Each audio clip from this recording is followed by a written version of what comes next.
Nous sommes très heureux d'avoir rassemblé ainsi des orateurs de très grande qualité, de pouvoir organiser cet événement en collaboration avec le Global Health Center, qui est d'ailleurs lui aussi hébergé ici au Graduate Institute à Genève. L'élément essentiel de ce travail portant sur notre stratégie nous appelle à réfléchir à la manière dont l'éducation de qualité et l'éducation équitable est liée à d'autres objectifs de développement durable des Nations unies. Voilà les 4 grands thèmes qui articulent notre stratégie.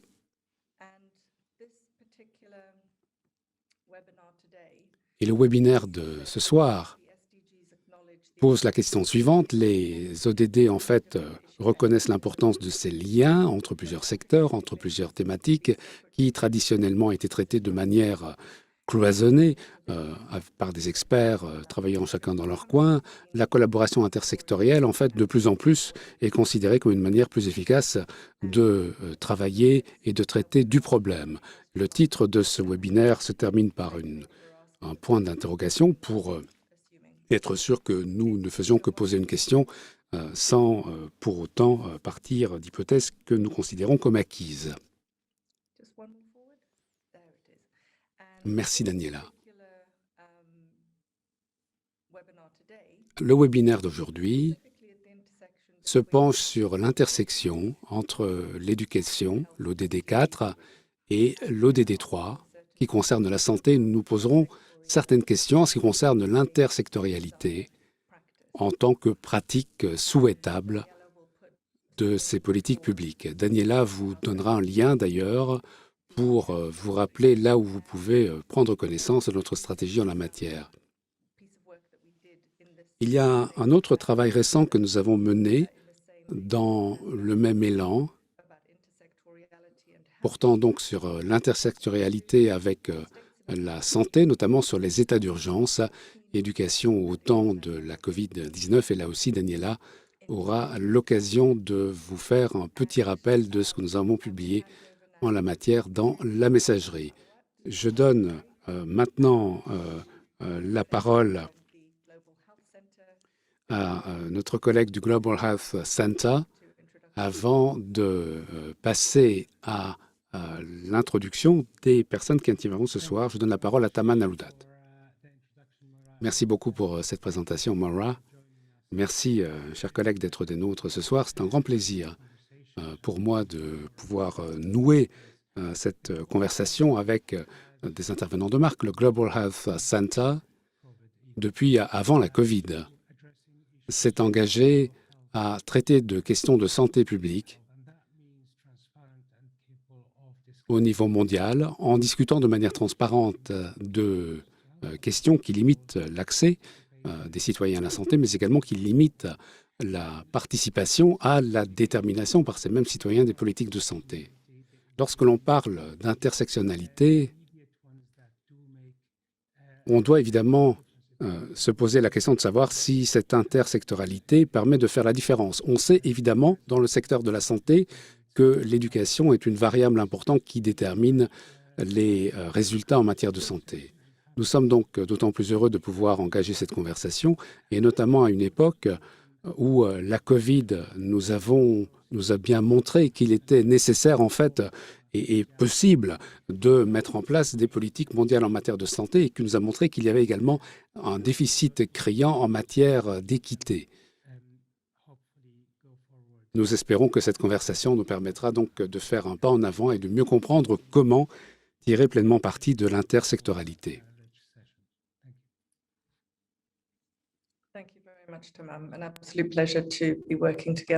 Merci beaucoup. C'est un grand plaisir en tout cas de travailler avec le Global Health Center sur ces questions. Eh bien, la première partie de notre ordre du jour d'aujourd'hui consistera en une présentation de Paul Kearney, professeur de politique et de politique publique, qui nous présentera une partie d'un article qu'il a coédité avec Sean Keppen, intitulé « L'avenir de la politique de l'équité en matière d'éducation dans un monde caractérisé par la COVID-19 ». Paul Sans plus attendre, vous avez la parole. Merci. Voilà, j'essaye de partager mon écran.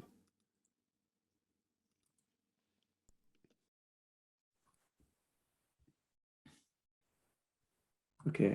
How's that? Voilà, j'espère que vous voyez bien mon écran. Merci.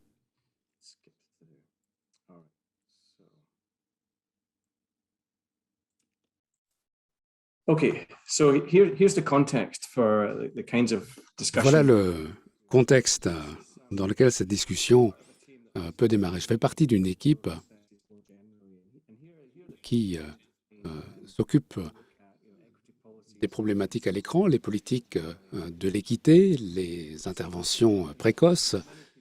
Nous constatons que beaucoup de personnes, beaucoup de décideurs politiques, beaucoup de politiques s'engagent en matière d'équité sans pour autant définir ce concept, essayent de réduire les inéquités, les inégalités, sans pour autant définir ce qui est juste, ce qui est équitable ou pas. On parle de politique équitable. Alors, il y a évidemment les actions intersectorielles d'une part, mais également des politiques holistiques, décloisonnées, collaboratives, associant la totalité des administrations publiques dans le cadre d'une action intersectorielle. Et ce que nous constatons souvent, c'est qu'il y a peu de progrès qui est enregistré par ces mêmes politiques.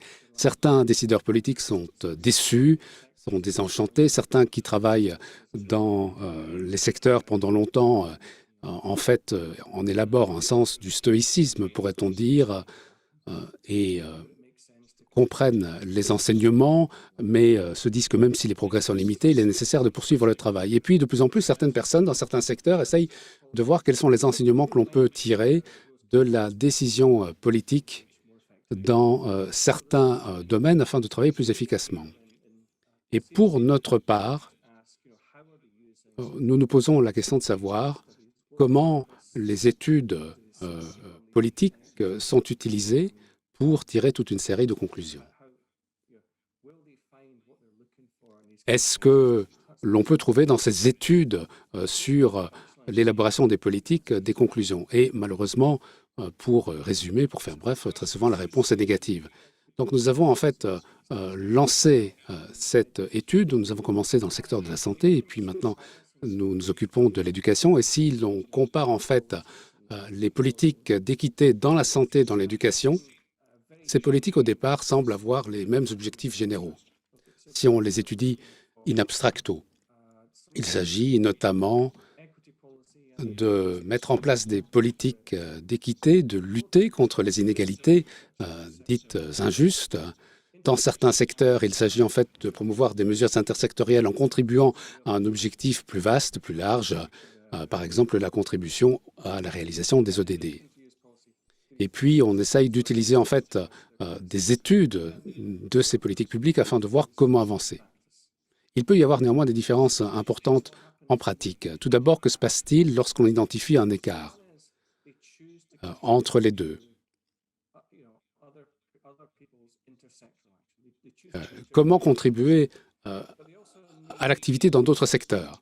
Mais il faut évidemment que d'autres secteurs contribuent aux vôtres. Et c'est là que l'on trouve très souvent cet écart entre ce qu'il devrait avoir lieu et entre les attentes et les réalisations.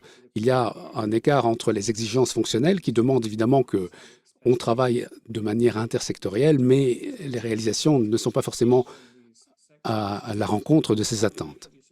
Il y a évidemment des approches sectorielles différentes en matière d'action intersectorielle. C'est un point sur lequel d'ailleurs je reviendrai au moins une fois dans cette intervention. Si vous étudiez ce type d'études, vous trouverez en fait beaucoup d'intentions, pas forcément beaucoup de mesures. Alors ça peut être un petit peu différent dans le domaine de la santé.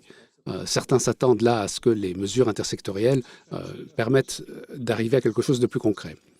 Alors les études politiques sont un peu décevantes dans ce qu'elles nous livrent. Elles ne nous permettent pas en fait de conclure de manière définitive. Ce qui est intéressant néanmoins, c'est la chose suivante. Et c'est peut-être un élément ironique. Il y a plusieurs approches en matière d'approche intersectorielle. Chaque secteur se conceptualise de sa propre manière. les secteurs ne sont pas forcément d'accord sur les définitions de ce que constitue l'intersectionnalité ou les approches intersectorielles. Et il y a donc des différences ici que nous avons notées entre la santé et l'éducation. Alors, on parle évidemment d'un agenda global. Donc, il y a ces politiques de la santé dans tout de l'OMS, qui commence par rappeler que la santé est un droit de l'homme, un droit humain, qui rappelle également que la santé de la population est fortement impactée par des déterminants sociaux. Ce ne sont pas des choix individuels, ce ne sont pas des choix de mode de vie qui expliquent les résultats de santé. Ça s'explique bien plus par les strates sociales, par les différences de revenus et d'éducation, par l'accès à un environnement politique favorable ou pas. Et donc, ces solutions en amont, elles ne sont pas individualisées. Elles portent sur l'écologie, sur l'environnement général. Et les mesures intersectionnelles sont au cœur, en fait, de cet ordre du jour. Et c'est nécessaire, me semble-t-il, parce que presque tout ce qui est nécessaire pour améliorer la santé ne dépend pas simplement des responsables de la santé. Il ne s'agit pas ici de parler uniquement que du secteur des soins de santé. Alors, on parle évidemment de santé dans toutes les politiques. C'est une approche qui permet de renforcer les actions intersectorielles afin de mettre en place une stratégie gagnant-gagnant, afin de montrer à d'autres secteurs pourquoi ces autres secteurs profiteraient de contribuer également à la réalisation de politiques sanitaires. Et de manière presque inévitable, beaucoup de ces articles, en fait, débouchent sur la conclusion qu'il y a en fait un écart en matière de réalisation. En matière d'éducation, les choses sont un petit peu différentes. Il n'y a pas en fait, comme pour la santé, une approche de la santé dans toutes les politiques. En matière d'éducation, en matière pédagogique, il n'y a pas en fait d'approche unique. Il y a en fait deux grandes approches qui sont en concurrence l'une avec l'autre. Alors presque tous les articles que nous avons étudiés, écrits par des chercheurs qui se caractériseraient comme mouvant dans le secteur de la justice sociale et qui pourraient se classer entre soit appartenant au néolibéralisme ou au tenant de la justice sociale. Mais évidemment, encore une fois, tout est fonction de la manière dont on définit l'équité. Mais il y a par exemple des approches horizontales, l'accès aux écoles par exemple, l'accès à des ressources de haute qualité. Il peut y avoir une équité également verticale qui porte sur la distribution inégale des ressources afin de tenter d'arriver à des résultats plus équitables, donner davantage de soutien à un groupe de la population pour tenter de combler sa lacune. Et puis il peut y avoir des approches en matière de politique très différentes. Traiter l'éducation comme un secteur qui contribue à la croissance économique en utilisant de nouvelles techniques de gestion pour aider les écoles, les établissements de formation à se livrer à une certaine concurrence les unes avec les autres pour promouvoir l'économie. Et ça peut être mis en contraste avec quelque chose de plus inclusif où l'éducation, c'est d'abord une affaire d'épanouissement personnel, d'éducation, et où l'accent est mis davantage sur le développement des capacités de chacun. Alors, cette deuxième approche est davantage axée sur les écoles. Et pour des organisations comme l'OCDE, on vous dira en fait que si l'on veut travailler sur la question de l'équité, il faut réfléchir en fait au système scolaire, au système de l'éducation. C'est très différent de ce que l'on peut dire dans le secteur de la santé. Et on parle de minoritisation, on parle de marginalisation. On identifie notamment l'impact de la race, l'impact du genre sur des situations inégales dans les parcours scolaires. Et l'idée, là, c'est de voir comment l'on peut, en fait, du haut vers le bas, en fait, mettre l'accent sur certaines lacunes qui existent, que l'on peut ensuite combler grâce à une action au niveau de la direction des écoles, des pouvoirs organisateurs des écoles.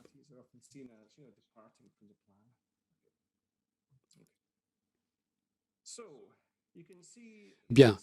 On constate en fait que ces approches sectorielles en matière d'action intersectorielles sont reflétées dans les études sur ces politiques publiques. Il y a une instrumentalisation de ces politiques publiques dans le secteur de la santé, où l'on essaye de voir comment il est possible d'obtenir un soutien pour surmonter des obstacles. On essaye d'utiliser la théorie politique afin de combler certaines lacunes au niveau de la logique des programmes. On essaye en fait de mettre à jour une théorie du changement, pourrait-on dire. Et l'on essaye également de voir quels sont les enseignements pratiques que l'on peut mettre en place. Alors, ce qui est intéressant, c'est que la plupart de ces études, en fait, ne font qu'externaliser l'idée du néolibéralisme. Il y a en fait là un discours cohérent, interne, très fort. Et ces échecs, ces lacunes en matière de mise en œuvre sont souvent causés par un excès de néolibéralisme, nous dit-on, tandis que dans le secteur de l'éducation, il y a une utilisation beaucoup plus réflexive qui est faite de ces études portant sur les politiques publiques. Il y a une certaine internalisation de l'approche néolibérale et l'accent est mis surtout sur les dynamiques à plusieurs niveaux et donc c'est une approche beaucoup plus ascendante alors qu'elle est plus descendante dans le secteur de la santé. Alors, ces thèmes communs sont évidemment différents. C'est lié également à diverses thématiques que l'on trouve dans ces études relatives aux politiques publiques. Quels sont les enseignements que l'on peut en tirer? Alors, je pense qu'il y a une distinction que l'on peut tirer, tout d'abord entre l'incapacité d'accepter une politique ou le manque de volonté de surmonter ces écarts. Les études en matière de politique développent la logique de la spécialisation, des silos, des secteurs, des cloisons. Et ce qui est intéressant également, c'est un autre aspect, c'est ces dilemmes de la gouvernance. Que se passe-t-il dans le secteur de la santé, peut-être moins dans le secteur de l'éducation? C'est que l'on trouve en fait des approches extrêmement centralisées. Il s'agit de mettre en place un plan stratégique à haut niveau, garantir son exécution à tous les niveaux, parce qu'il faut ce type d'uniformité afin de réduire les inégalités. Mais parallèlement, les mêmes personnes, en fait, veulent qu'il soit possible de collaborer au niveau local, d'élaborer ses propres solutions, de nourrir sa propre réflexion. Et on veut obtenir les deux à la fois. Et il y a donc un donnant-donnant entre le centralisme et le localisme, pourrait-on dire. Ces politiques de gouvernance collaborative sont néanmoins présents dans la santé et dans l'éducation. Si vous avez une approche basée sur les faits, evidence-based, qui élabore de la connaissance, la gouvernance collaborative souvent est rejetée comme idée parce que tout le monde, évidemment, peut prétendre à la connaissance, ça va de soi.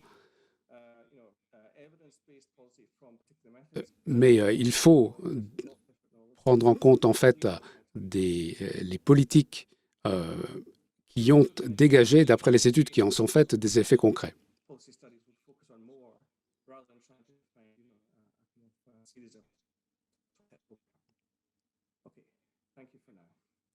Voilà, j'en reste là pour l'instant après avoir rapidement brossé le tableau de la différence des politiques collaboratives et intersectorielles dans le secteur de la santé et de l'éducation. Blog, which has lots of very useful information and policy studies in 1,000 words and in 500 words that are very, very. Comme vous pouvez le voir, Paul a rédigé toute une série d'études, des études plus courtes, des études plus longues. Il nous donne véritablement une vision de ces différentes politiques. En tout cas, merci beaucoup de ces réflexions qui nous font réfléchir. À présent, nous allons poursuivre les exposés. Nous accueillons Colette Chabot, qui travaille au programme d'éducation internationale à l'Université George Washington aux États-Unis. Cette intervenante sera suivie de Remco van de Pas, qui est un chercheur associé et enseignant à l'Institut de politique mondiale sur la santé et il travaille pour l'Institut de médecine tropicale en Belgique. Et sans plus attendre, nous allons donc commencer par Colette Chabot. Merci beaucoup, Moira, et merci à la NORAG de m'avoir invité à participer à ce séminaire. J'apprécie tout particulièrement d'apprendre à mieux connaître les travaux que vous menez. J'apprends ainsi comment fonctionnent les stratégies, les politiques en matière de stratégie également. Et comme vous le savez, mon travail concerne davantage le rôle des organisations lorsqu'il s'agit de mener des politiques communes dans le monde. Et par conséquent, je vais vous parler en grande partie de la théorie organisationnelle et des ouvrages dans ce domaine. Mon travail se fonde sur l'éducation pour tous. Vous vous souviendrez peut-être de la conférence de 1990 qui a mis l'accent sur le fait que l'éducation était un droit humain. Alors, c'est très intéressant puisque par la suite, on a connu en fait, ou plutôt avant, en 1978, il s'agissait d'aider tous. C'était une campagne lancée par l'OMS. Alors, Help in All, en fait, c'était cela le slogan, donc l'aide pour tous. Au départ, je ne connaissais pas quel était cet appel qui avait été lancé. J'apprécie ce dont a parlé Paul, c'est-à-dire le lien entre les politiques horizontales et verticales. En sociologie, on parle plutôt d'aspects ou de démarches structurelles, de structure. Et puis, il y a aussi des idées qui portent sur le fait d'avoir une approche sélective, plutôt opportuniste ou davantage holistique. Et l'OMS, je pense, et d'autres organisations ont des approches plus générales, comme l'a dit Paul, une démarche descendante plutôt qu'ascendante, du haut vers le bas, plutôt que le contraire. Et nous savons que nombreux sont ceux qui ont rencontré des frustrations dans le cadre du programme Help for All, donc l'aide pour tous. Et justement, on a reconnu dans ce contexte certains problèmes, certaines tensions. Alors, il est vrai que c'est une approche beaucoup plus rationnelle, car l'approche générale, globale, c'est quelque chose qui nous séduit beaucoup, mais nous n'avons pas les ressources financières pour le faire. Alors, je ne crois pas être en mesure de vous apporter la solution à tout. Je ne crois pas que la solution pour tout existe. Alors, j'ai récemment lu un roman sur le ministère de l'Avenir. Il s'agit d'un roman futuriste qui nous dit comment il sera possible, le cas échéant, d'aborder les problèmes de climat. Alors, c'est une approche très fragmentée qui prend en considération le rôle de la Banque mondiale, le rôle joué par les terroristes, mais aussi le rôle joué par les scientifiques, etc. Alors, le fait de savoir s'il est possible de parvenir à une solution générale, une solution globale qui sera adoptée par tous, ou si au contraire il s'agira d'une approche plus fragmentée, c'est là justement que l'on va trouver des problèmes d'équité et d'inéquité. Alors je tiens à dire à Paul que j'ai pris connaissance de votre topo et cela m'a beaucoup intéressé. Alors, les limites en ce qui concerne le traitement de l'information est une question qui m'intéresse, car bon nombre de politiques qui sont mises en œuvre sont tout sauf être rationnelles. Alors, que fait-on si on ne dispose pas de suffisamment d'informations, de données probantes pour prendre des décisions? Comment, justement, prendre des décisions? Je me suis fondée sur les travaux de Demarjo et Paul, et il s'agit de travaux un peu plus anciens, mais apparemment, en l'absence d'informations très précises, il convient peut-être de copier, de faire ce que font ceux qui semblent être les plus performants, tirer parti des démarches les plus remarquables, adopter certaines pratiques positives, ou alors il s'agit de se pencher sur les ressources financières dont on dispose et ensuite de faire des choix. Alors, il existe, semble-t-il, des limites en ce qui concerne le traitement des informations, mais en réalité, on est aussi limité par le fait de ne pas disposer de suffisamment d'informations et c'est précisément le problème qui se pose dans le secteur de l'éducation la plupart du temps. Alors, je ne sais pas de combien de temps je dispose, Moira. Il me reste 2 minutes, me dites-vous? Oula, il va falloir passer aux conclusions dans ce cas. Colette, tu disposes d'un peu plus que 2 minutes si tu le souhaites. Très bien. En ce qui concerne la période post-pandémique, donc l'après-Covid, vous savez, on a parlé de la diffusion des politiques entre les différentes institutions, entre les différentes organisations. Vous savez, il y a des approches qui permettent, par exemple, de réunir tous les élèves d'une école et de les séparer par groupe d'âge, par catégorie d'âge. Mais tout cela, cela ne me semble pas approprié. Je pense qu'il faut aller dans un autre sens. Et j'ai d'ailleurs rédigé un topo à l'intention de l'UNESCO. Il n'y a pas véritablement de filet de sécurité. Nous avons en réalité une démarche traditionnelle et en cas d'urgence, les démarches traditionnelles ne fonctionnent tout simplement pas. Vous savez, c'est une question de temps quand il y aura un tremblement de terre en Californie et nous rencontrerons un problème qui est de la taille d'une pandémie. Donc voilà, il faut réagir autrement. Alors, il y a les changements systémiques structurels qui semblent dépasser les capacités des institutions politiques. Or, nous, en tant que citoyens occidentaux rationnels, nous aimons que les choses soient bien en ordre, nous aimons planifier les choses, nous souhaitons que les données soient vérifiées, etc. Mais dans la pratique, je me rends compte qu'il est très rare de pouvoir avoir une telle démarche. Bien entendu, si on examine comment certains petits pays européens ont abordé le problème de la COVID, c'est peut-être une approche beaucoup plus rationnelle que ce que nous avons connu aux États-Unis.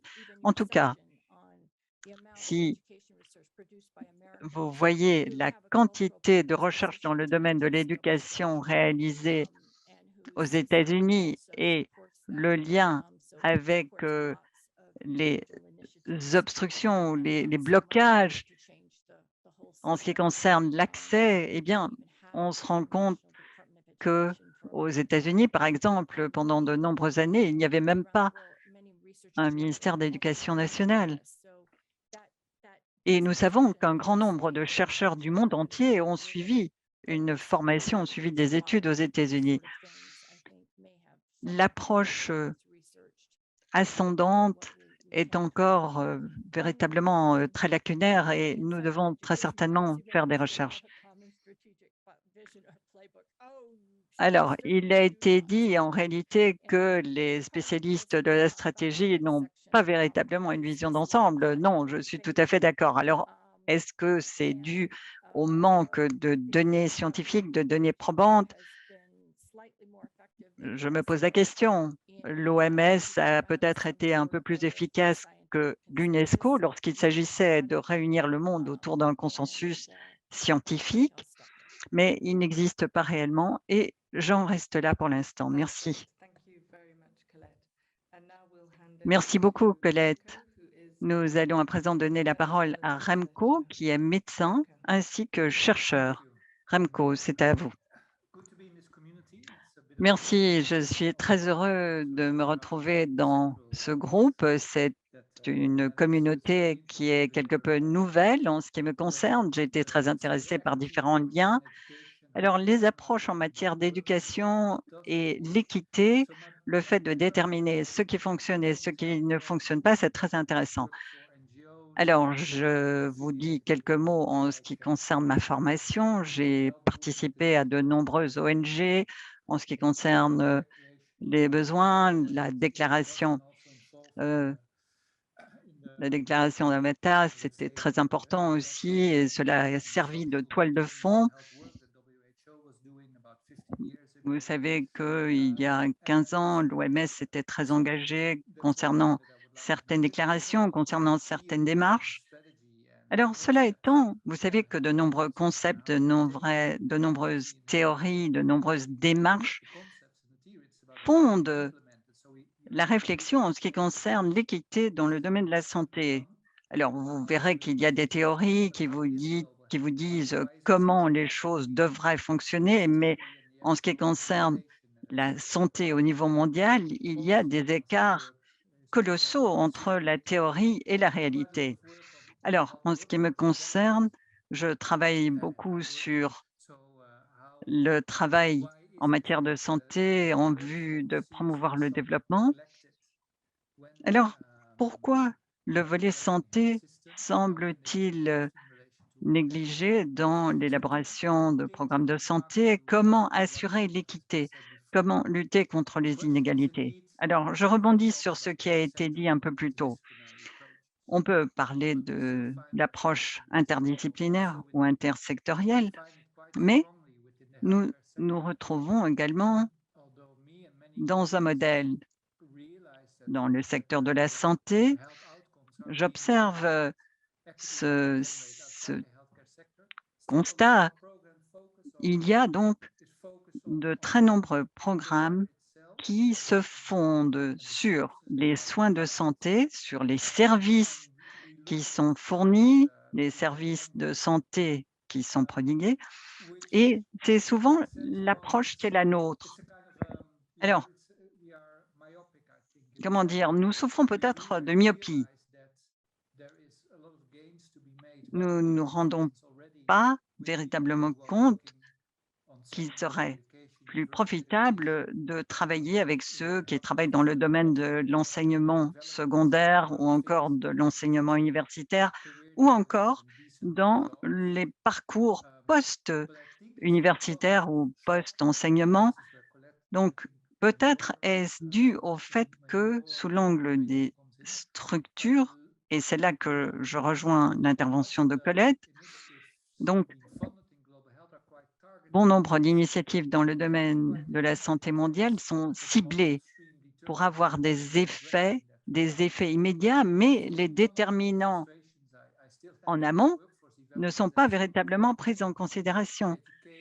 Et je me rends compte qu'on met beaucoup l'accent sur l'éducation, sur les réalisations, la performance, les qualités, mais on ne met pas tant l'accent sur les emplois décents qui sont nécessaires pour organiser donc la santé à proprement parler. Et bien entendu, ici interviennent toute une série de décisions d'ordre financier.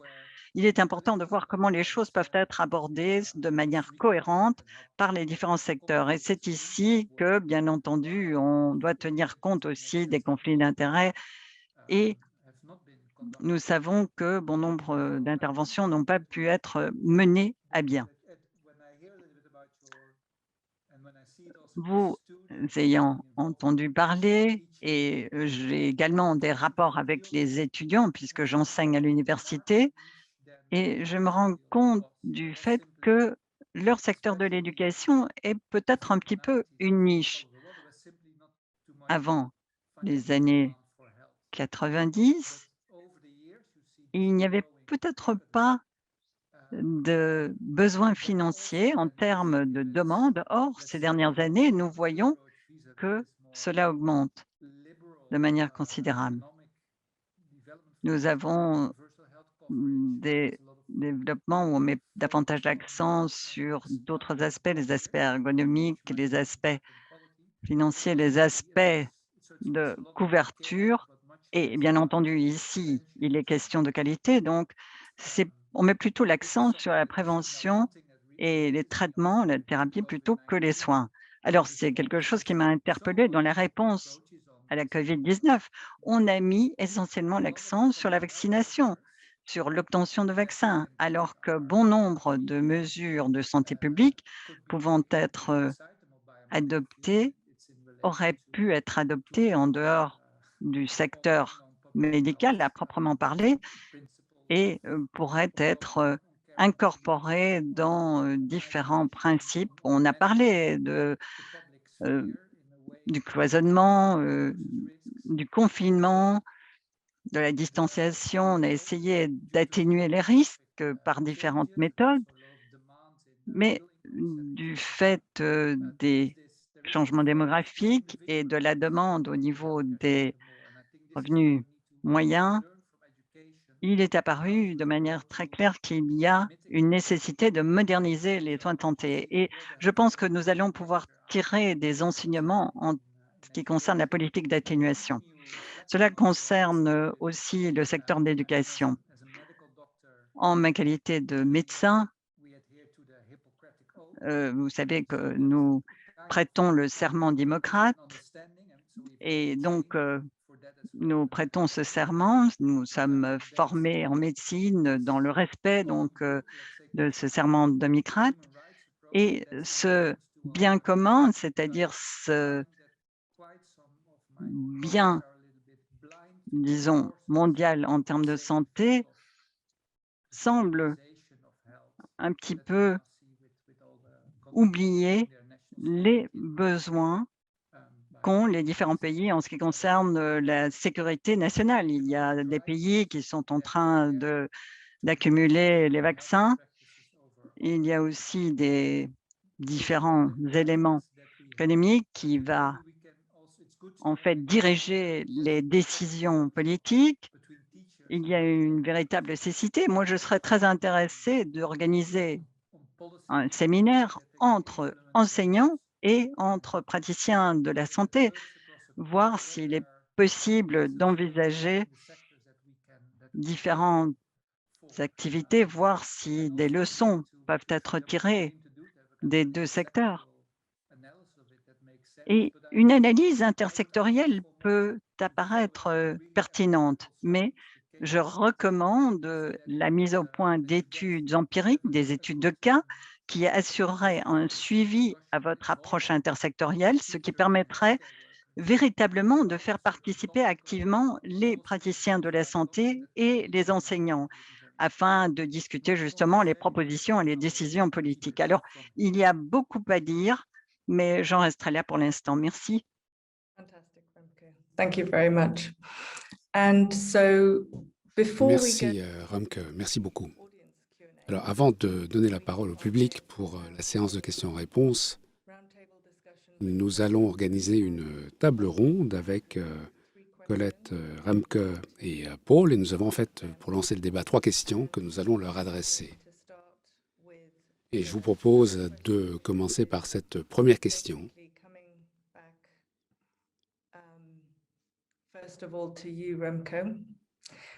Qui est adressée à Remco.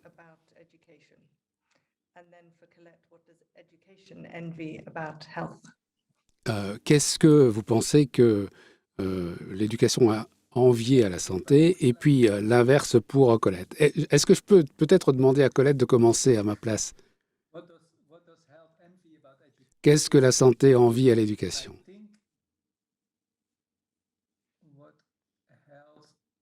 Et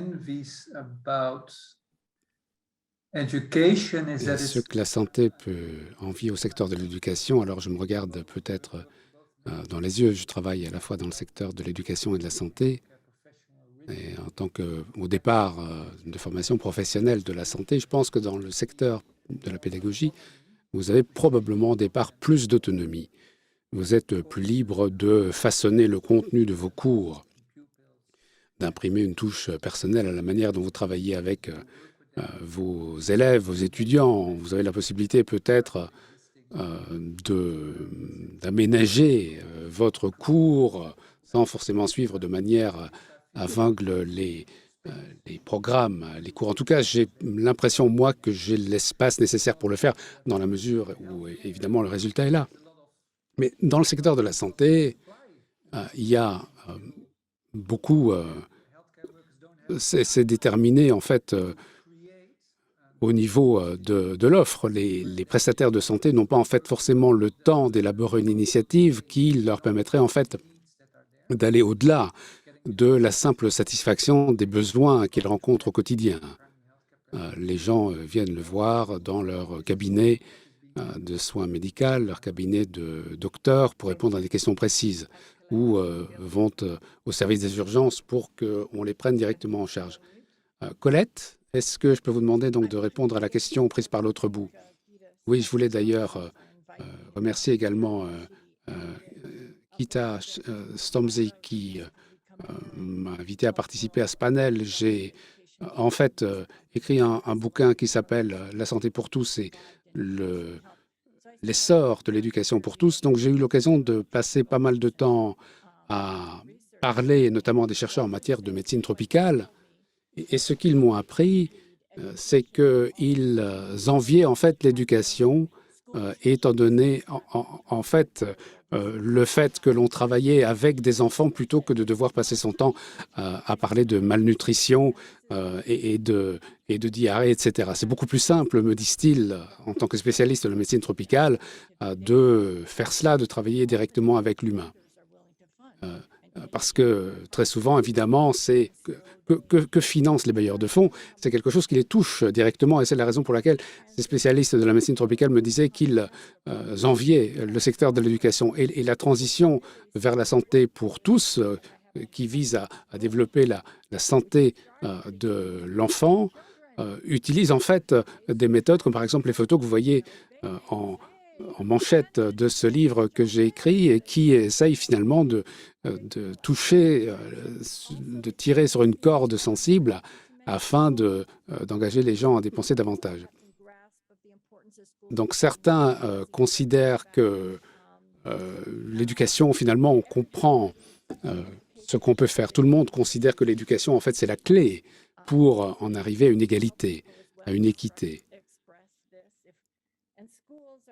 Et les écoles sont en fait des sites de prestations qui permettent d'encadrer ces interventions. Voilà, donc les chercheurs dans le domaine médical, en fait, aimeraient pouvoir avoir ce type d'ancrage. Cela dit, on en est bien éloigné, me semble-t-il. Commençons par exemple par les chiffres, ces interventions presque universelles, acceptées par tous, même si ce n'est pas totalement universel. Parfois, les choses ne sont pas universellement acceptées. Et puis, vous avez évidemment les informations de posologie reposant sur la science. Vous pouvez dire que si vous donnez autant, vous aurez autant de résultats pour une personne avec telle caractéristique et vous serez financé, étant donné ces informations scientifiques indubitables. Et c'est la raison pour laquelle l'approche globale, en fait, n'a pas fonctionné, parce que l'approche globale n'a pas pu fournir de prix, alors qu'on peut fournir un prix, mettre une étiquette de prix à un vaccin, mettre une étiquette de prix à une intervention pour lutter contre la malaria. Et c'est la raison pour laquelle, en fait, les acteurs de la santé n'ont évidemment pas cette capacité d'adapter leurs interventions comme ils l'aimeraient, mais ça fonctionne. Ils ont des actions qui fonctionnent et on voit que ça fonctionne. Et puis on a des initiatives comme le Gavi, on a des initiatives diverses qui fonctionnent aujourd'hui, qui ont été bien inventoriées. Donc la santé, en fait, a cette voie d'autorité qui lui permet d'obtenir ses financements. Alors, la COVID, en fait, nous fournit un bon exemple parfois. Les gens, en fait, s'opposent aux politiques de la pensée en disant bah, « moi, les masques, j'y crois pas, je pense pas que les vaccins, ça fonctionne, etc. » Et peu importe que les scientifiques me disent ceci ou cela. Donc, c'est pas infaillible, évidemment, la science médicale. Cela dit, Remco, je suis surpris que vous ne le sachiez pas, mais la plupart des chercheurs en médecine tropicale qui ont été en fait soutenus par l'expansion des empires occidentaux à l'époque et la nécessité corrélative de s'occuper de la santé des troupes. C'est la raison pour laquelle on a eu des techniques de réhydration, on a eu des techniques d'hygiène, on a mis en place des traitements contre le choléra. Il y a peu d'applications militaires pour l'éducation, malheureusement, et c'est la raison pour laquelle il n'y a pas eu de financement militaire massif. Et je pense que ce type de financement militaire, d'ailleurs, est assorti de moins de conditionnalité que d'autres. Il y a eu beaucoup d'inventivité qui a été rendue possible. On les a mis sur le terrain pendant des années au même endroit et ils ont pu développer ce qu'ils devaient développer. Les chercheurs du secteur de la santé ont beaucoup d'innovations avec des résultats mesurables et quantifiables. Nous avons fait l'expérience, par exemple, de la lecture précoce. On s'est fait extrêmement critiquer. On nous a dit qu'on était d'une sacrée étroitesse d'esprit et qu'il fallait en fait une approche globale. Et j'ai dit oui, évidemment, il nous faut une approche globale. Ça va de soi, mais on ne peut pas la mettre en application. Et on ne peut pas la financer non plus. On n'arrive pas à la faire financer. Et c'est cela qui a également permis d'obtenir une source de financement supplémentaire pour l'apprentissage précoce des maths, des mathématiques. Voilà, donc l'un dans l'autre, en fait, on a utilisé la santé en tant que source d'inspiration. Et certains de nos collègues de l'éducation nous en veulent d'ailleurs, parce qu'on a tenté de voir si une approche sélective nous permettrait d'avancer plus rapidement en matière d'équité. Les calendriers sont beaucoup plus courts en matière également de détermination des résultats mesurables. Dans l'éducation, il faut beaucoup de temps pour prouver qu'on a pu apprendre quelque chose d'utile à tel enfant qui va en faire quelque chose durant sa vie d'adulte, dans un domaine professionnel. Donc, nous pensons qu'il est important de pouvoir enseigner des choses qui sont plus simplement mesurables plus tôt, comme l'apprentissage de la lecture et des maths. Et puis, on n'a pas évidemment ce que la science médicale a, la possibilité de mettre un prix sur des techniques qui sont mesurables et que l'on peut présenter simplement à des bailleurs de fonds qui pourraient simplement décider de financer telle ou telle chose simplement parce qu'elle est chiffre. Voilà ce que je peux dire à ce stade. Merci. Merci, Colette. Bien, on va maintenant passer à une autre question qui a été posée par une collègue dans le chat, et puis nous y reviendrons. Je donnerai la parole à Sarah. Sarah Biedmore. Oui, merci. C'est une conversation importante, et donc je remercie déjà tous nos orateurs. Je me posais la question de savoir s'il y avait des exemples de collaboration intersectorielle positive entre le secteur de la santé et de l'éducation. Est-ce qu'on peut en tirer des enseignements? C'était quoi les mécanismes de gouvernance, les budgets, la collaboration, comment est-ce qu'elle a été structurée? C'était quoi les éléments qui ont fait que ça a fonctionné? Qu'est-ce qu'on peut en tirer comme enseignement particulier? Qu'est-ce qu'on peut tenter de nourrir, de cultiver afin de renforcer la collaboration intersectorielle? Merci, Sarah. Colette, je pense que vous aviez une réponse enthousiaste à donner à ce type de... Alors oui, il y a eu toute une série d'interventions sélectives, notamment pour la prime enfance et au niveau de la scolarité précoce, avec des liens entre la santé et l'éducation.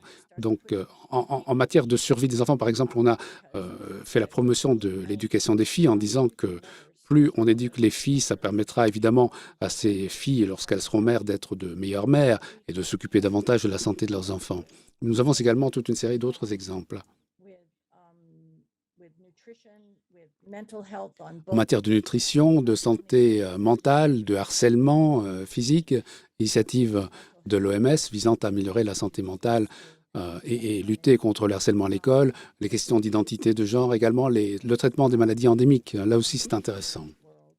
Dans les 2 tiers du monde, il y a évidemment des interventions beaucoup plus simples, beaucoup plus sélectives qui peuvent être réalisées au niveau de l'école, tout simplement.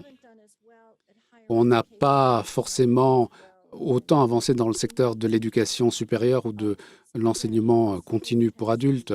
Là aussi, c'est l'école qui est privilégiée comme ancrage. Et c'est là que je vois un certain travail intersectoriel qui a lieu. Mais dans les exemples de travail intersectoriel que j'ai vus, là où nous avons des résultats mesurables, en tout cas, c'est toujours très sélectif. Ce n'est pas global, ce n'est pas des approches holistiques. En tout cas, je n'ai pas d'exemple en tête. Je ne sais pas si Remco aura un exemple en tête. Non, je pense que c'est en effet assez sélectif.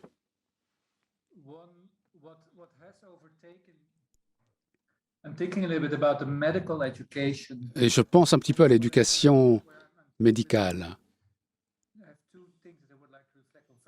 Il y a 2 choses qui me font réfléchir. L'éducation médicale, bon, j'ai enseigné en Belgique et aux Pays-Bas.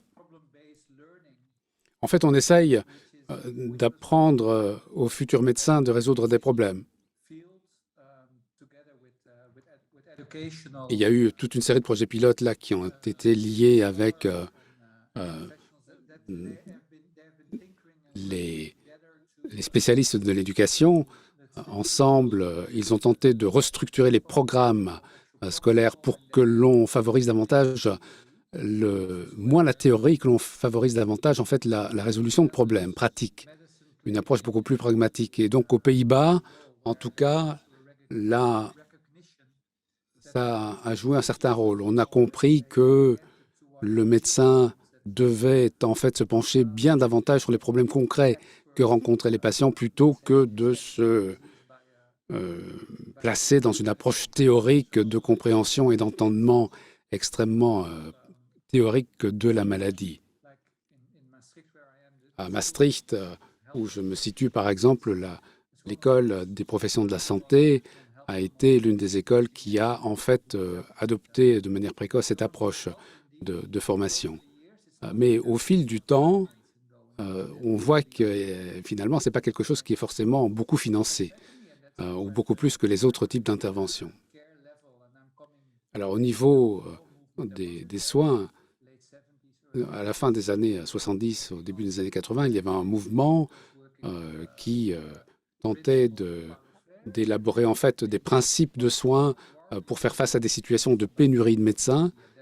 Et là aussi, ça a été souligné par la communauté de la santé en partant de l'hypothèse que l'on pouvait améliorer la santé générale sans néanmoins qu'il n'y ait de professionnels de la santé disponibles dans ces régions ou même avec un accès limité à des médicaments secondaires, on peut promouvoir la santé publique grâce à une éducation de la communauté, grâce à un apprentissage des techniques de réhydratation, par exemple. Ça paraissait possible. Ça a été le cas notamment en Amérique latine, où au Mexique notamment, il y avait à l'époque une pénurie de médecins. L'expérience cubaine m'a également interpellé. J'ai travaillé également, il y a un travail qui a été fait au Bangladesh après l'indépendance. Donc ces exemples existent, mais ils ont peut-être été oubliés depuis. Ils ont été oubliés et ils sont peut-être devenus plus spécialisés et ils ne se sont pas généralisés. Merci beaucoup.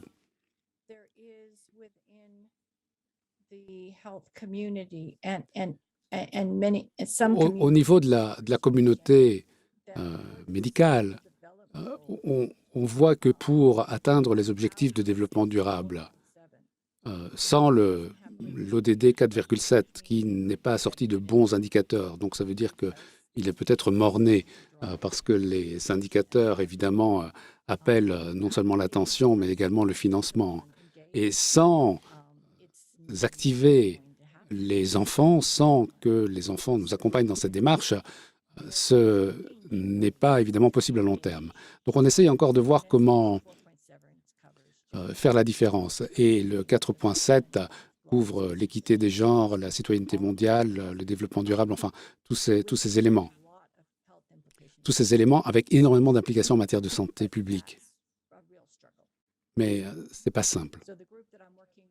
Le groupe avec lequel je travaille pour l'instant, qui s'appelle NISAM, alors c'est un sigle, je ne vais pas vous dire à quoi correspond ce sigle. En fait, il essaye, en fait, ce groupe d'insérer davantage l'ODD 4.7 et l'apprentissage social et émotionnel dans les programmes scolaires. Et le côté social et émotionnel est fortement lié, évidemment, à la santé publique, à savoir ce dont l'OMS parlait déjà pour les écoles. Merci beaucoup, Colette. Alors, autre question. Commençons peut-être par Paul cette fois-ci. Et après cette question, d'ailleurs, on passera aux questions-réponses du public. Donc, si vous avez des questions, n'hésitez pas à les écrire dans le chat. Il y a toute une série de questions et de commentaires qu'on peut déjà lire dans le chat, avec beaucoup de diversité. Donc, n'hésitez pas, évidemment, à les communiquer dans le chat. Ça permettra à nos intervenants de rebondir. Alors, Paul, pour vous, quelles sont les opportunités, quels sont les défis de la pratique et des politiques de l'intersectorialité? C'est quoi dans votre vie professionnelle qui vous paraît difficile ou qui permettrait d'avancer?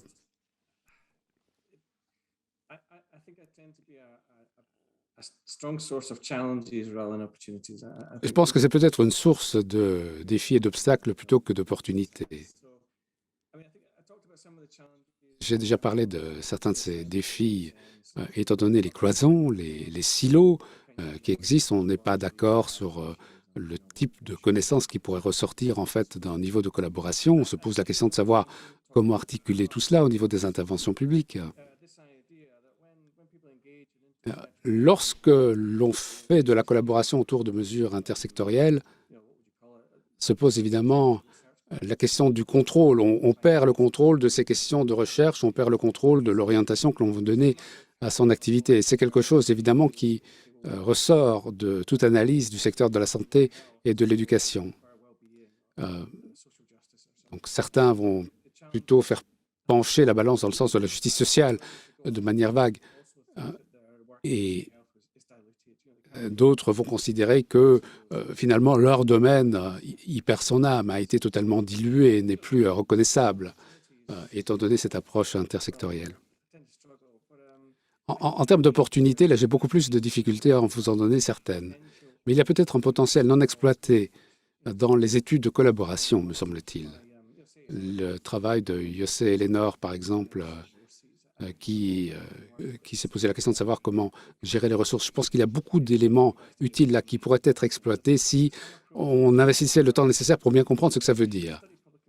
On peut étudier l'administration publique et puis, par exemple, fournir 5 grands conseils en matière d'approche décloisonnée, tandis que Ostrom et d'autres, ça demande un véritable investissement.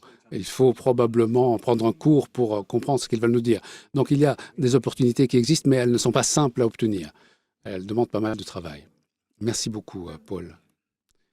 Remco.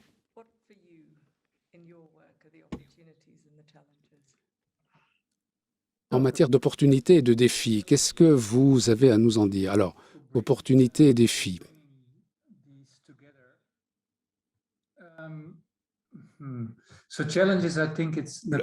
L'obstacle ou le défi, me semble-t-il, je commencerai par ce niveau-là, c'est probablement lié au temps de la spécialisation. Le domaine médical est devenu extrêmement hyper spécialisé.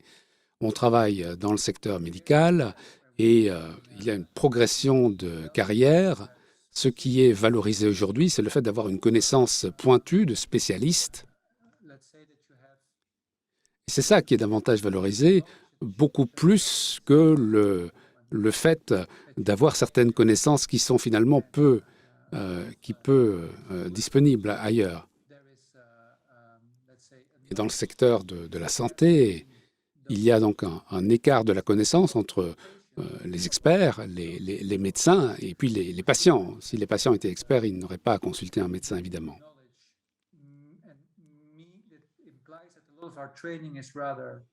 Et donc, ça veut dire que notre formation est évidemment fortement spécialisée. On manque d'horizontalité dans notre approche. On manque d'horizontalité et peut-être ça nous cache certaines complexités que l'on a de la peine à entendre. Pour beaucoup de professions, il est difficile de voir en fait tous les aspects de la vie d'une personne, le multifactoriel, y compris bien sûr l'éducation, qui a un impact sur la santé d'une personne ou d'un groupe. Même si aujourd'hui, avec la COVID et d'autres défis complexes auxquels on est confronté, il y a notamment l'Académie de l'OMS qui est créée, qui est en cours d'être créée à Nyon. À cette fin, ça permet de décloisonner les choses un peu. Donc, malheureusement, la profession médicale veut que l'on se spécialise et que l'on s'hyper-spécialise, que l'on devienne expert d'intervention spécifique. Alors, l'occasion que ça nous donne, c'est que, comme Colette l'a dit, avec la pandémie de coronavirus, on voit qu'il y a que ces solutions étroites, reposant sur une approche quelque peu étriquée, ont bien montré qu'elles ne permettaient pas de résoudre le problème. Il y a également l'impact, évidemment, sur la santé du changement climatique, un grand sujet que nous allons devoir prendre à bras-le-corps. Et je pense que là, l'éducation doit pouvoir commencer de manière beaucoup plus précoce. Donc il y a de nouvelles opportunités. Je pense également à mes étudiants. Il y a une nouvelle génération, une génération montante qui comprend bien, me semble-t-il, que notre pensée biomédicale étroite telle qu'elle a été enseignée au cours des 30 dernières années ne nous permet pas forcément de faire la différence. Il va falloir se décloisonner. Il va falloir... je demande en fait à mes étudiants souvent de désapprendre ce qu'ils ont appris. Et je pense que là, il y a de véritables opportunités à tirer. Merci, Colette. De combien de temps disposons-nous, Moira? Tu as encore 3 minutes, Colette. Bien. Au niveau des approches sélectives dans le domaine de l'éducation, il y a eu des potentiels, des possibilités.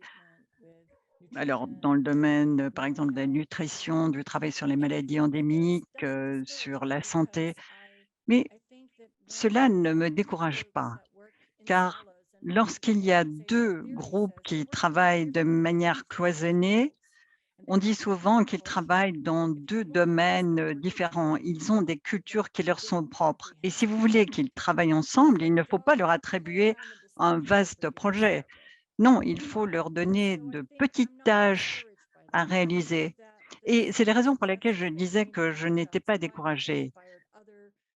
Les petits succès qui ont découlé des efforts permettant d'assurer la survie des enfants a permis d'aboutir à des approches plus vastes dans le domaine de la santé.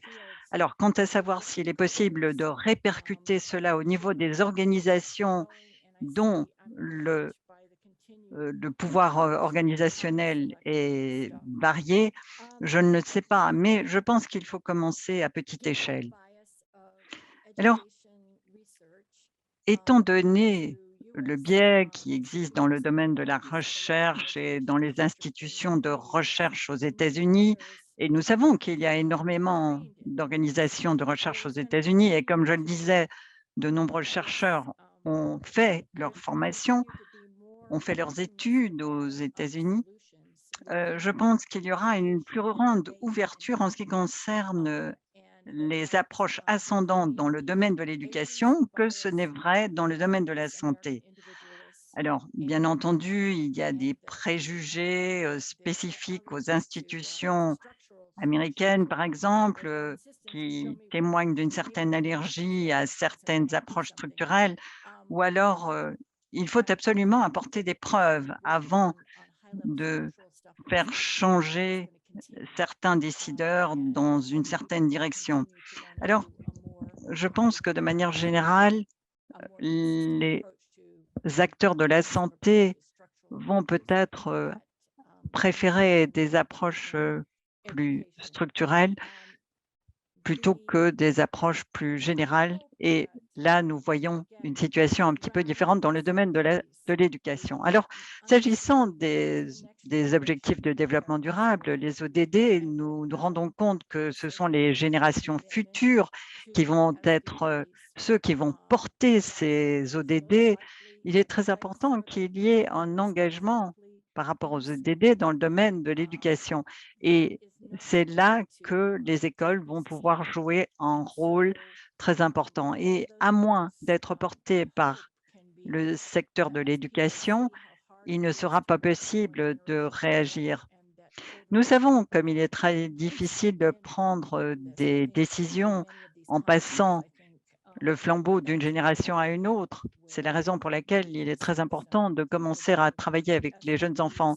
Je pense que s'agissant des ODD, et je pense en particulier à l'ODD 4.7, qui traite de toute une série d'éléments qui ont été introduits dans le secteur de l'éducation, sans aucun doute, on trouve là des éléments clés et c'est là que je trouve également une source d'espoir. Merci beaucoup, Colette. Je donne la parole à Tamam, qui est le directeur général du Global Health Center, qui va animer le débat avec les participants. Merci beaucoup, Moira.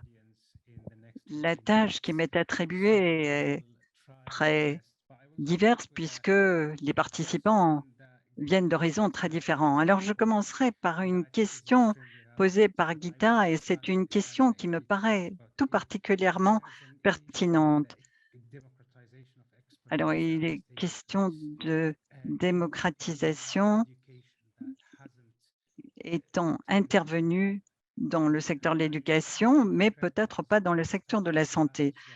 Alors, je pense que Remco a déjà évoqué la question. Nous savons que les professionnels de santé semblent peut-être encore un petit peu rigides en ce qui concerne les travailleurs dans le secteur de la santé. Dans le domaine de la santé sociale, il y a une définition très circonscrite. Alors, je pose la question à Remco. Y a-t-il une possibilité de sortir de cette rigidité, de la rigidité avec laquelle on définit le médecin ou encore l'infirmière, l'infirmier? Nous avons donc une définition qui est fondée sur la biomédecine occidentale, mais pas sur la réalité. Réponse de Remco, oui, ceci nous ramène à Ivar Illich qui avait défini justement certains de ces aspects.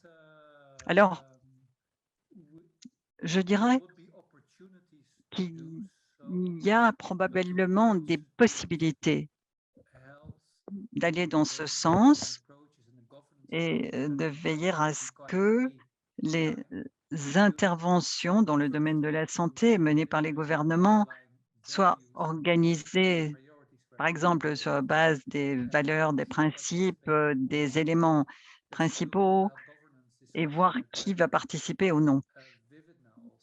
Les gouvernements actuellement débattent précisément de ces questions, étant donné la COVID-19, et savoir où on peut débuter dans le secteur de l'éducation. Il y a les principes fondamentaux du contrat. Alors, le contrat avec les citoyens, comment envisager, comment faut-il procéder? Faut-il faire appel aux travailleurs sociaux? Faut-il faire appel à toute une série d'intervenants qui ont un rôle important à jouer? Alors, cette démarche est certes très constructive, mais je pense que cela commence par l'éducation dans le secteur médical à proprement parler, car on n'en parle pas. Vous savez, on se fonde essentiellement sur les données probantes, tout ce qui est fondé sur des données probantes, tout ce qui a été validé par des données probantes, et tout ce qui est en dehors de ce champ peut mettre un petit peu de côté les questions d'aspect démocratique. Alors, je crois que dans l'éducation au niveau de la santé, il faut revendiquer un espace pour inclure cet aspect ou cette dimension. Merci beaucoup, Remco. Une autre question a été posée lors des urgences en 2016. Bon, les dépenses en matière de santé représentaient 2% du PIB. Alors, en tant que personnel de santé qui est travaillé dans le domaine des urgences, il y a des produits de santé, donc des médicaments, etc., qui sont importants. Remco a un petit peu parlé de la dimension libérale. Il y a aussi dans le domaine de la médecine un problème, une limitation qui concerne les produits qu'il convient de fabriquer. Alors, il y a des limites. Bon, lorsque des vaccins ont été fabriqués, il y a un traitement vaccinal qui va peut-être coûter 100 $, mais peut-être que les vaccins ont coûté beaucoup plus cher. Alors, il faut prendre en considération différents éléments. Et je me pose la question de savoir si ces aspects-là peuvent être répercutés au niveau de l'éducation. Car si la COVID nous a enseigné quelque chose, c'est que notre discours se limite souvent à la disponibilité des appareils, des dispositifs médicaux, ce qu'on appelait les ventilateurs, ou la disponibilité ou le prix des vaccins. Donc, comment concilier ces différents aspects? Je pose la question. Paul Carnet. Alors, ce ne sont pas tant des solutions que je puisse apporter ici, mais c'est très important de voir comment les initiatives en matière d'équité dans le domaine de la santé sont définies. Alors, très souvent, les citoyens font appel au travail préventif. Et vous savez que l'Australie est souvent citée comme cas exceptionnel dans la lutte contre la Covid. Eh bien, il y a donc le fait de trouver des ressources dans les soins de santé. Et puis, il y a le travail de prévention qui va également puiser dans le budget de la santé et permettre de réagir. Alors, en cas de crise, le travail de prévention va permettre d'avoir un impact sur les efforts réactifs, les efforts en réaction à la crise.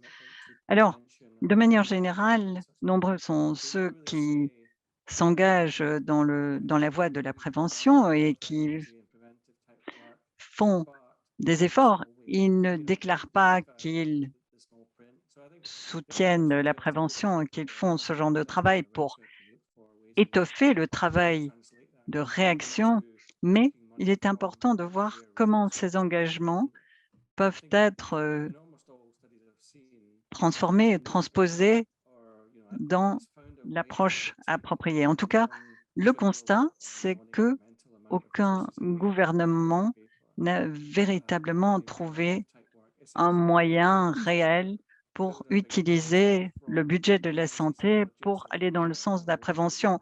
Je pense que les gouvernements vont plutôt rechercher des augmentations budgétaires. Peut-être qu'à ce moment-là, il sera possible d'allouer une certaine partie à la prévention, mais on se concentre un petit peu trop sur la crise. Alors, dans le domaine de l'éducation, il est difficile de tirer des enseignements. Vous savez, dans l'enseignement, dans l'éducation, les budgets sont alloués aux établissements, au personnel, etc. C'est très difficile de concilier ces différents besoins. Colette, je vais essayer d'être succincte, mais c'est très, très difficile de dire les choses en 2 mots, puisque justement, dans les années 70, la santé pour tous a rencontré de nombreux obstacles. Il faut savoir qu'à l'époque, l'OMS travaillait sur la tuberculose en Inde et l'OMS s'est rendu compte que lorsqu'on offrait des moyens dans les villages, sur le terrain, on obtenait de meilleurs résultats qu'en essayant de faire en sorte que les citoyens se rendent dans les hôpitaux.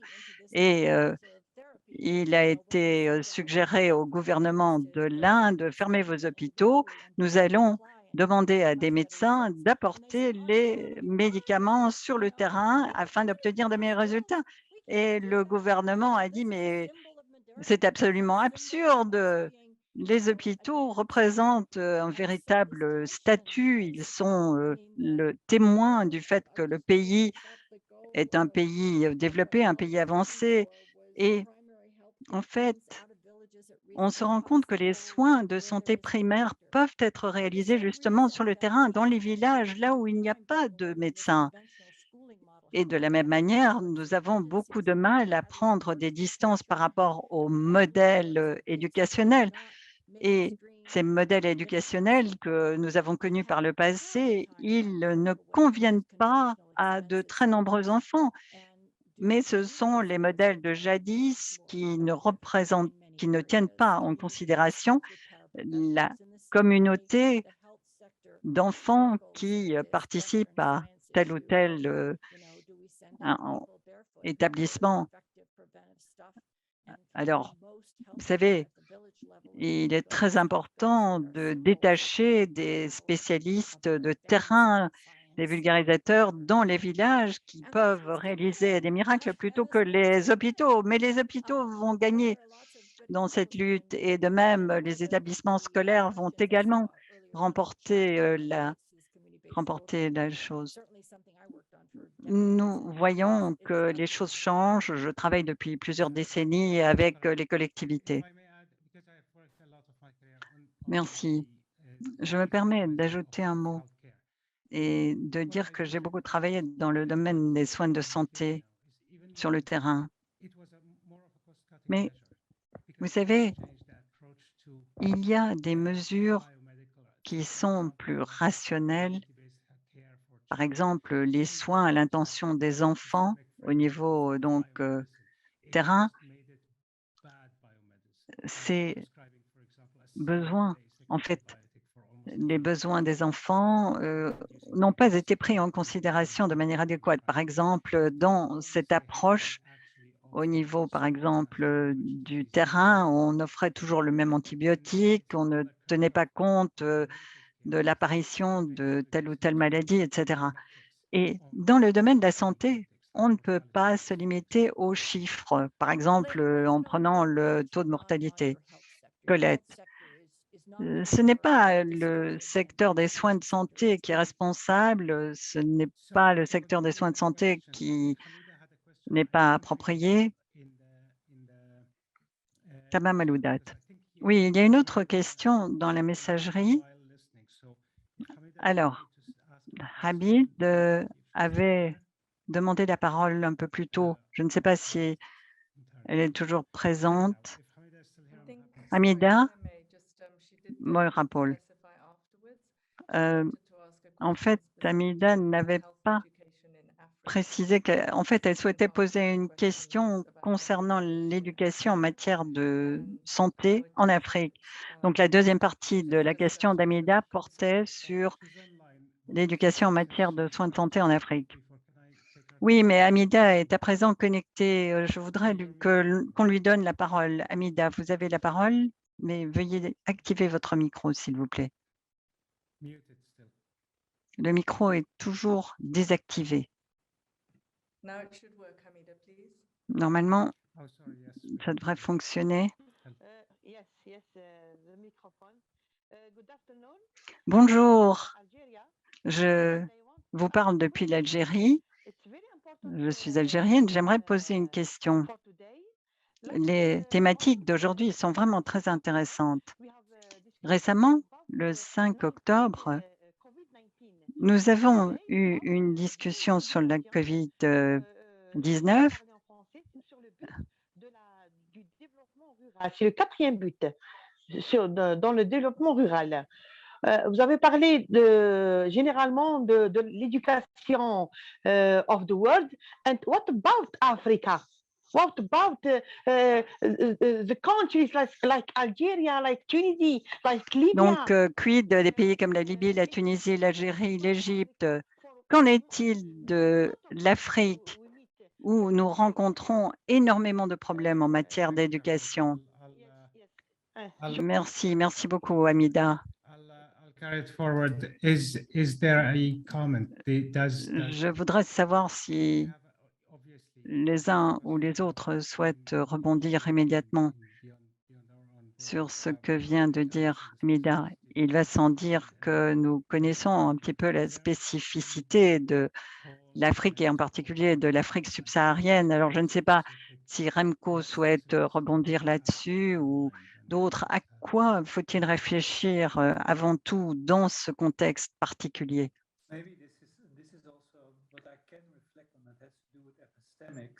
Alors, je pense que dans le cadre du travail qui est réalisé, dans le cadre d'épidémies, etc., et ceci nous ramène à la colonisation, au fait que la santé est véritablement ancrée dans certaines pratiques coloniales.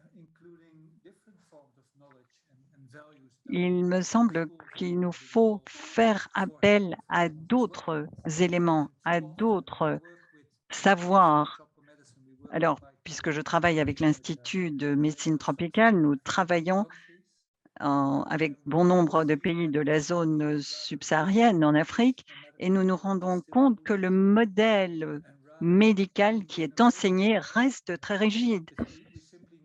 Et il nous faut vraiment tirer des enseignements de nos collègues afin de mieux comprendre ce qui fonctionne. Quels sont les savoirs qui sont pertinents, utiles pour accroître les connaissances de ceux qui travaillent dans le domaine de la santé? Alors, on parle beaucoup dans ce contexte l'aspect colonial. C'est très intéressant. Il faut également accorder une certaine attention à cela.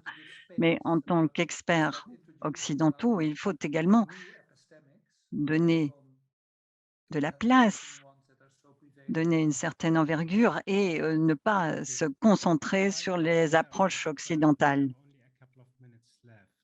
Merci. Alors malheureusement, il ne nous reste plus que quelques minutes. Alors je sais qu'il y a de nombreuses questions, de nombreux commentaires qui ont été posés dans la messagerie et qui devront rester sans réponse. Malheureusement, je n'ai pas pu faire mieux.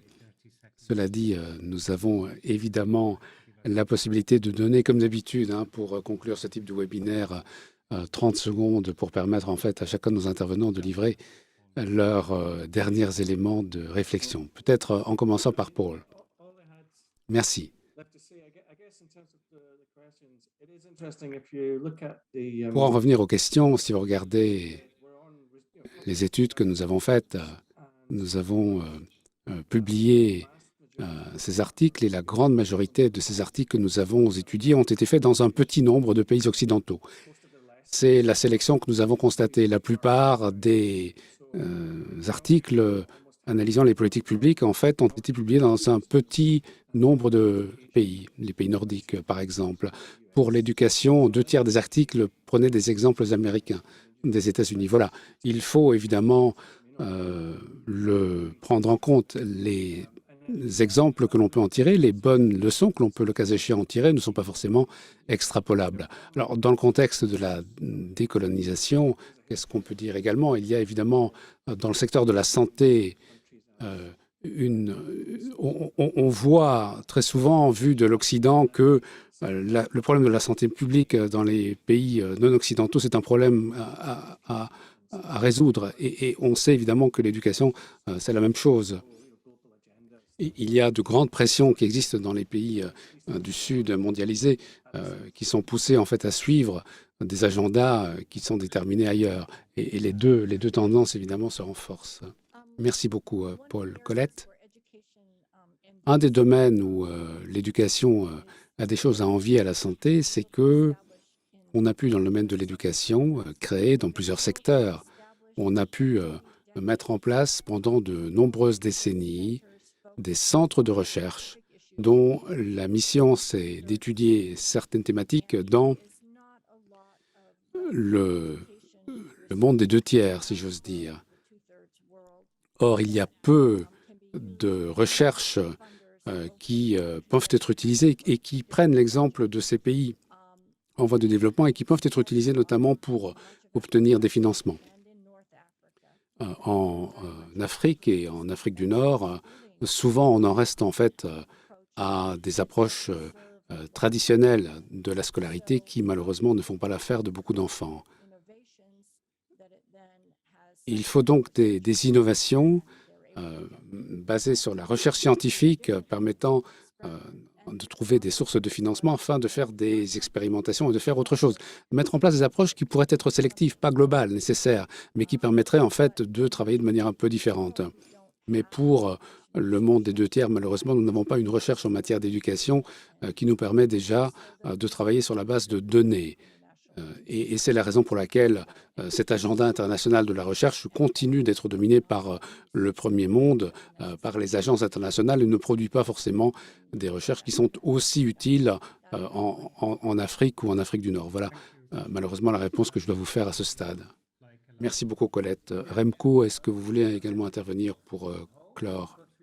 Oui, en lançant peut-être un message d'espoir, parce que nous traversons une époque riche en transformations. Et ça veut dire quoi? Ça veut dire que les gens, les communautés, les collectivités commence à voir qu'il faut travailler en réseau. Il y a toute une série d'éléments qui ont été élaborés dans les systèmes de soins de santé occidentaux ou dans les structures éducatives occidentales qui peuvent être peut-être maintenus, mais il est important en fait de brasser tout cela dans des réseaux pour comprendre quels sont les besoins concrets dans un contexte particulier. Je pense qu'il y a des espaces qui s'ouvrent en la matière, mais cet espace-là doit être autorisé. Ça va de soi. Donc, il est important de réfléchir peut-être à d'autres modèles, à des modèles qui s'écartent de la vulgate néolibérale qui est la nôtre depuis quelques décennies. Mais je pense qu'il y a des possibilités qui s'ouvrent et qu'il faut pouvoir saisir.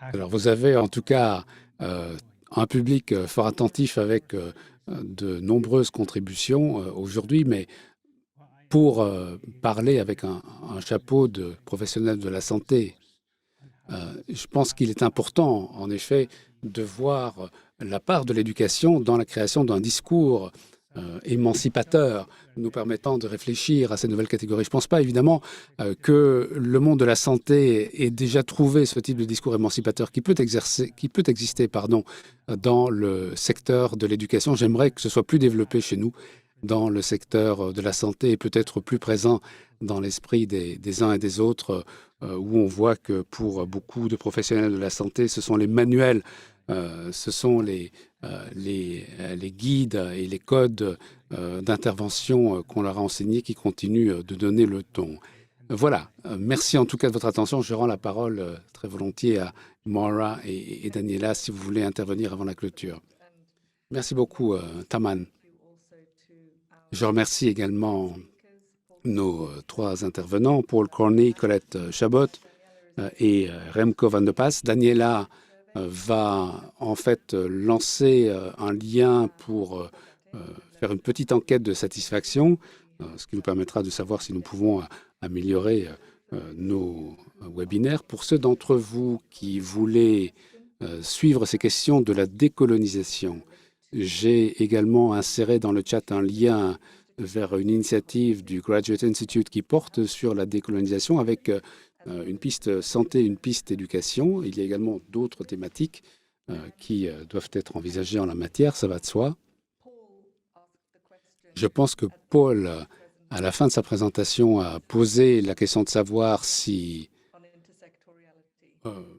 qui veut ces leçons en matière d'intersectionnalité. Je pense que le public d'aujourd'hui, par ces questions, a bien montré qu'il était demandeur de ces solutions.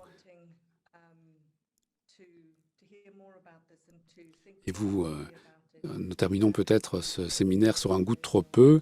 Vous avez probablement envie d'en savoir davantage, d'en apprendre davantage et peut-être voir comment penser de manière moins décloisonnée, moins centrée sur le Nord. Merci beaucoup à tout le monde. Merci également aux interprètes, dit aimablement Maura. Merci à Elisa, à Daniela d'avoir organisé en coulisses cet événement. Et regardez un petit peu ce que nous vous réservons dans le chat. Il y a toute une série d'événements que nous avons l'intention d'organiser. Eh bien, bonsoir ou bonjour, ou quel que soit le fuseau horaire dans lequel vous vous trouvez. Merci.